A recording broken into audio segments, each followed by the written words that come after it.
Hello everyone, I'm Kritika Gupta, BTech 4th year engineering physics student. The topic of my presentation is uses of radiation in agriculture.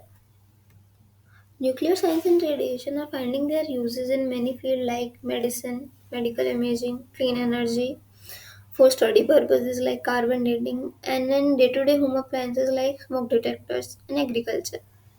So in this presentation, I am going to discuss few of its application in agriculture.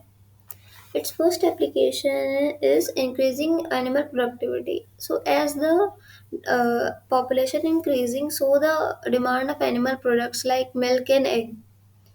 So, for this, animal productivity has to be increased. One way of doing is through crossbreeding, but it can be a long process taking over years. So, the other effective way of doing is through radiation hybrid mapping. Radiation hybrid mapping uses genome map which pinpoints the location of specific features on chromosomes called the DNA markers. These DNA markers are then analyzed to see which breeds are to be crossbreed. So first of all, some cells are collected from animals and then irradiated by gamma rays, which randomly break up their DNA. Then these DNA fragments are fused with rodent cells, which are known as radiation hybrid panels. Then all of these are put together to make a genome map. Then from this genome map, DNA markers are identified and put together on a DNA chip. A DNA chip is a disk-like structure, and it is a microarray on which these marker information are fed. Then from this DNA chip of multiple animals are then analyzed to see which crossbreed is giving the highest productivity. The same can be done for plants also, and in plants case it is known as marker assisted breeding. Its second application is mutation plant breeding.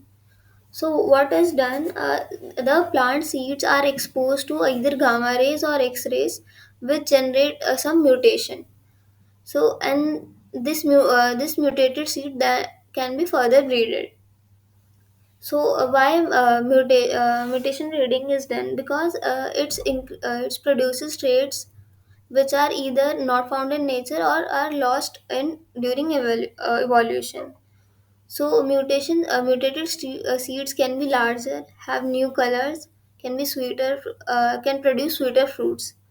And mutation breeding can also induce traits like resistance to diseases, drought, better growth, and enhanced genetic diversity. Earlier, it was mainly used in food products, food crops like maize and barley, but it can also be used in fiber crops, which can increase their quality. So, next application is pest management. So, as we are all aware that pests do a lot of damage to the crop around the year, which can be worth of millions. For this, pesticides and insecticides are sprayed, but they are not enough because because pests have developed immunity against it over time. So, a better way for pest control is through nuclear derived sterile insect technique. What is it? That some male insects are reared in laboratories and are gave sterilizing dose of ionizing radiation. These male insects are then released into the crop area. When these male insects mate with female, they produced eggs or offspring that do not hatch. Hence, the pest population is controlled in that area. So, this is safer for the environment and human health as one has not to come in contact with harmful pesticides and insecticides, and also pests cannot build immunity against it. Next application is food radiation. As we are aware that not all the types of food are grown in all the area, so food products are generally traded across or within country, which can take up to days. but pests and macroorganisms spoil them, making them difficult to trade. So, these food or food packets can be exposed to ionizing radiation like uh, safe doses of ionization radiation like gamma rays or X-rays. It improves food safety as it effectively destroys organism present in the food or food packets, which reduces the spoilage, illness, and also sprouting of the fruits.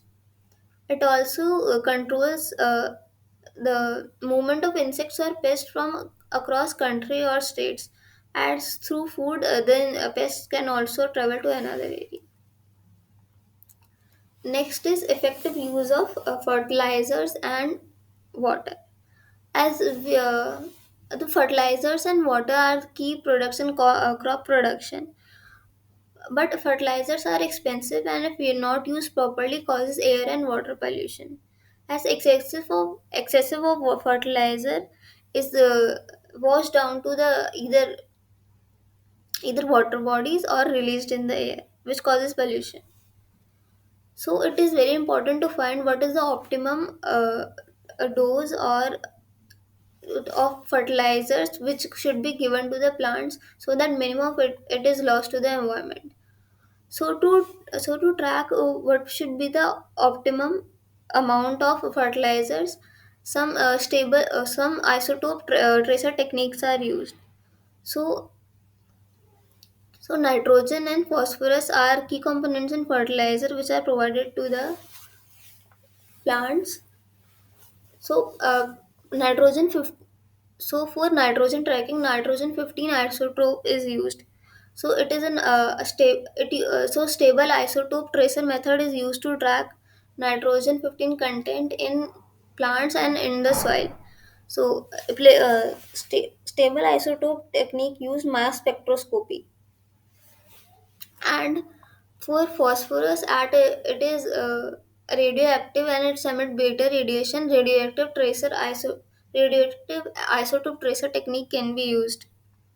And a similar isotope tracking techniques can be used for monitoring water content in soil and plants, which can optimize irrigation and can help in saving water. These are the references I have used. Thank you.